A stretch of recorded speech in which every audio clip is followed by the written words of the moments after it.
Bismillahirrahmanirrahim. Assalamualaikum warahmatullahi wabarakatuh. Selamat pagi anak-anakku semua. Semoga kalian selalu ada dalam kesehatan dan kalian selalu tetap semangat ya dalam belajarnya. Hari ini kita masih membahas tema 9 ya, menjelajah angkasa luar pada mata pelajaran PPKN. Sebelum PTS kita sudah membahas materi tema 9 subtema 1. Hari ini kita akan membahas materi tema 9 subtema 2. KD yang akan kita bahas sama dengan KD sebelumnya ya, yaitu KD 3.4. Menelaah persatuan dan kesatuan terhadap kehidupan berbangsa dan bernegara beserta dampaknya. Untuk pertemuan hari ini ada 3 materi yang akan kita bahas ya. Di antaranya materi yang pertama yaitu peristiwa sekitar berkaitan dengan upaya peningkatan persatuan dan kesatuan serta pengamalan Pancasila. Materi yang kedua yaitu musyawarah sebagai bentuk persatuan dan kesatuan. Dan materi yang ketiga yaitu upaya meningkatkan persatuan dan kesatuan di sekolah. Kita masuk ke materi yang pertama yaitu tentang peristiwa sekitar berkaitan dengan upaya peningkatan persatuan dan kesatuan serta pengamalan Pancasila. Persatuan dan kesatuan sangat berperan penting dalam perbedaan yang ada di dalam masyarakat.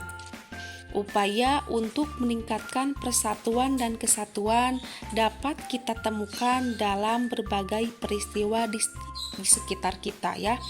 Contohnya seperti saat ada teman yang sakit, kita sebaiknya menjenguknya tanpa memandang suku dan agama.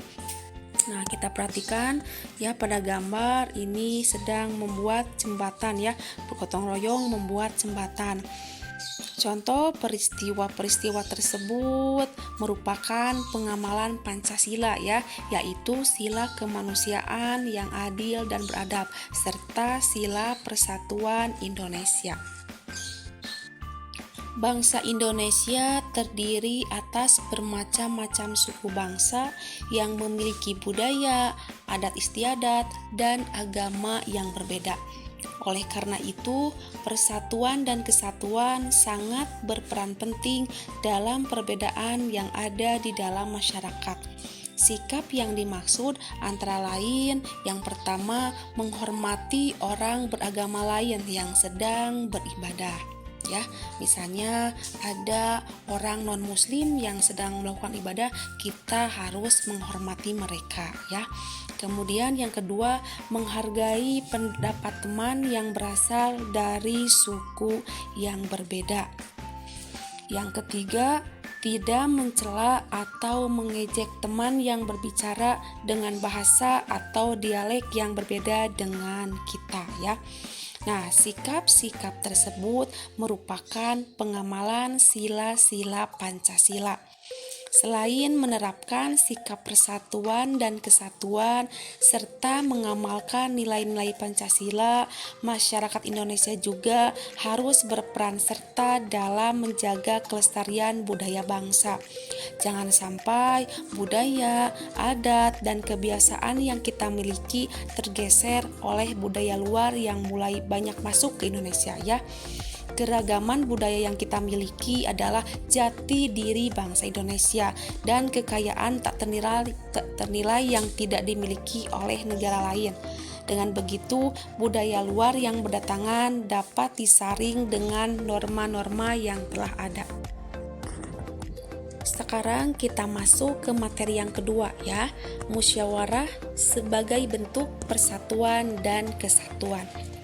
Musyawarah merupakan kegiatan pembahasan suatu masalah bersama dengan tujuan mencapai keputusan untuk penyelesaian masalah tersebut. Contohnya ya digambar di sini, musyawarah biasa kalian lakukan saat berdiskusi kelompok di sekolah ya. Musyawarah merupakan salah satu pengamalan sila keempat Pancasila yang dapat meningkatkan persatuan dan kesatuan. Kegiatan musyawarah dapat dilakukan di mana saja, baik di lingkungan rumah, sekolah, maupun di lingkungan masyarakat. Contoh musyawarah antara lain menentukan tempat tujuan liburan bersama keluarga ya di lingkungan rumah. Kemudian di sekolah contohnya pemilihan ketua kelas. Dan kalau di lingkungan masyarakat contohnya pemilihan ketua RT atau ketua RW ya. Nah, agar proses musyawarah dapat berjalan dengan baik dan lancar, maka ada beberapa hal yang perlu diperhatikan ya saat kita melakukan musyawarah. Antara lain, yang pertama saling menghargai dan menghormati pendapat ya antar peserta musyawarah. Kemudian yang kedua, menerima hasil keputusan musyawarah ya dengan lapang dada. Jadi kita harus menerima apapun keputusan musyawarah dengan lapang dada. Kemudian yang ketiga, menjaga ketertiban selama kegiatan musyawarah berlangsung ya. Jangan sampai kita gaduh ya ketika sedang musyawarah. Kemudian yang terakhir, bersikap adil dan tenggang rasa terhadap sesama anggota ya. Inilah hal-hal yang perlu kita lakukan ketika musyawarah agar proses musyawarah dapat berjalan dengan baik dan lancar ya. Selanjutnya ada pula hal-hal yang sebaiknya tidak kita lakukan saat kita bermusyawarah ya. Antara lain yang pertama, mengkritik pendapat orang lain dengan kurang sopan ya. Kalaupun misalnya kita akan mengkritik ya pendapat orang lain yang berbeda dengan kita harus mengkritik dengan sopan ya.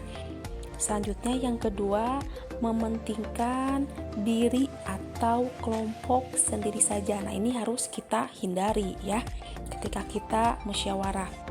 Yang ketiga, memaksakan kehendak sendiri kepada anggota lain. Dan yang terakhir, memotong pembicaraan anggota lain yang sedang mengajukan pendapat ya. Kita harus mendengarkan dulu pendapat orang lain ya. Jangan sampai kita memotong pembicaraan orang lain ketika kita sedang musyawarah. Nah, jika semua peserta musyawarah dapat mengerti dan menerapkan semua hal yang telah disebutkan, maka musyawarah akan berjalan lancar ya dan menghasilkan keputusan yang adil. Setelah itu, persatuan dan kesatuan pun dapat terwujud. Selanjutnya kita masuk ke materi yang terakhir ya pada pertemuan hari ini, yaitu usaha meningkatkan persatuan dan kesatuan di sekolah. Usaha meningkatkan persatuan dan kesatuan tidak hanya dapat kita lakukan di lingkungan rumah maupun masyarakat ya, tetapi juga di sekolah. Salah satu bentuknya adalah bekerja sama ya, baik dalam melaksanakan tugas kelompok, saat mengerjakan tugas piket, maupun saat bermain. Karena dengan bekerja sama kita dapat menumbuhkan rasa kebersamaan ya. Contoh lain dalam meningkatkan persatuan dan kesatuan di sekolah yaitu yang pertama menghormati guru ya, kemudian tidak mengejek teman ya. Kita harus saling menghormati ya dengan teman kita. Yang ketiga, tidak membeda-bedakan teman ya. Yang keempat, tidak bertengkar dengan teman. Dan yang kelima, mematuhi peraturan sekolah. Dengan meningkatkan persatuan dan kesatuan, maka ada beberapa manfaat ya yang akan tercipta. Antara lain, yang pertama, kerukunan dan keharmonisan di sekolah akan tercipta. Yang kedua, warga sekolah menjadi kompak ya dan tidak akan terjadi perpecahan atau perselisihan. Yang ketiga, rasa solidaritas antar teman semakin tinggi ya. Dan yang terakhir, sekolah dapat menghasilkan prestasi yang bagus ya. Dengan demikian, lingkungan sekolah akan terasa lebih nyaman. Para siswa juga dapat terus belajar sehingga tercipta generasi bangsa yang cerdas. Anak-anakku semua, pertemuan untuk hari ini ya Ibu cukupkan sekian. Semoga materi yang Ibu sampaikan dapat kalian pahami. Sekarang kalian kerjakan ya tugas yang ada di buku pena 6D. Kalian buka halaman 145 ya, kerjakan soal PPKN subtema 2. Nanti kalau sudah beres kalian fotokan dan kirimkan ke Ibu ya hari ini juga. Terima kasih. Sampai ketemu pada pembelajaran selanjutnya. Wassalamualaikum warahmatullahi wabarakatuh.